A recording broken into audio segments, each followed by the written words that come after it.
think he is fair game because his presidency was really considered to be very troubled, to put it mildly, because of all of the things that she's talking to me about. She's got to be careful. It's got to be fair.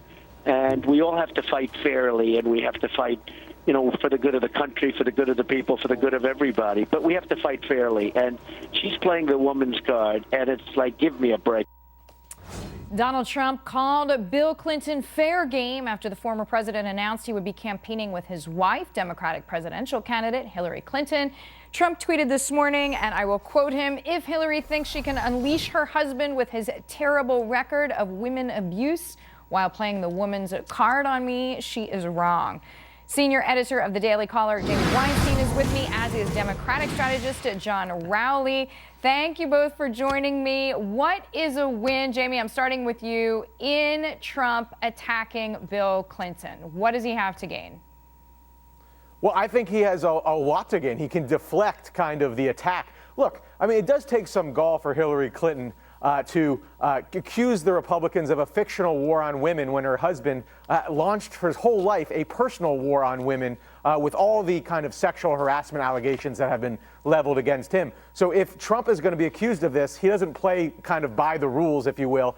Certainly he's going to launch back and point out that her husband of so many years has been doing these things on a personal level, which certainly detracts from the attack on him. John, to Jamie's point, I mean, Bill Clinton is no stranger to controversy, no stranger to limelight for the wrong reasons. I mean, should Hillary Clinton just have ignored his comments? Well, of course she shouldn't. And I think when you think about what Trump's up to, I mean, let's talk numbers, not opinions. I mean, Trump has an almost 60% negative rating with the general election electorate. Bill Clinton has about a 60% positive rating.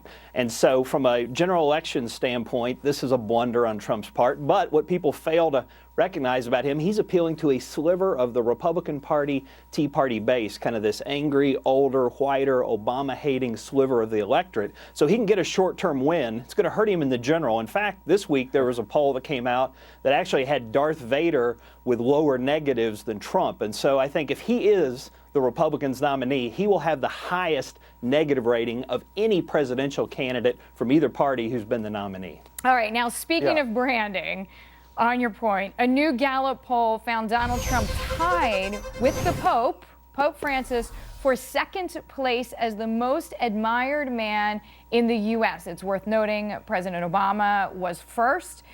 What do you make of that? I'm coming back to you, John, because you're making this point about brands.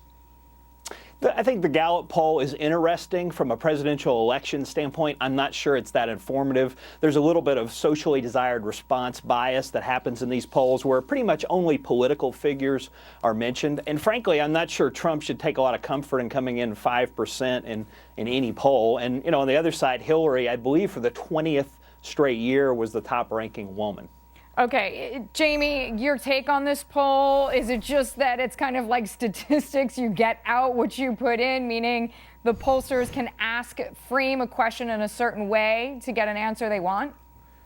Well, I don't know. I just don't think it's that significant, as John said. In fact, I think that Trump would probably be upset that he only tied the Pope. I'm sure he thinks that he should be much more admired than the Pope. But just to John's point, because I think it's important to push back against this, talking about Trump's negative ratings going into a general election. He had the same negative ratings going into the Republican primary, and after several months, he's completely reversed them. So I wouldn't be so sure he's not able to do that if he made it to the general election as well. All right, Jamie Weinstein, John Rowley, thank you so much. Glad to have you both.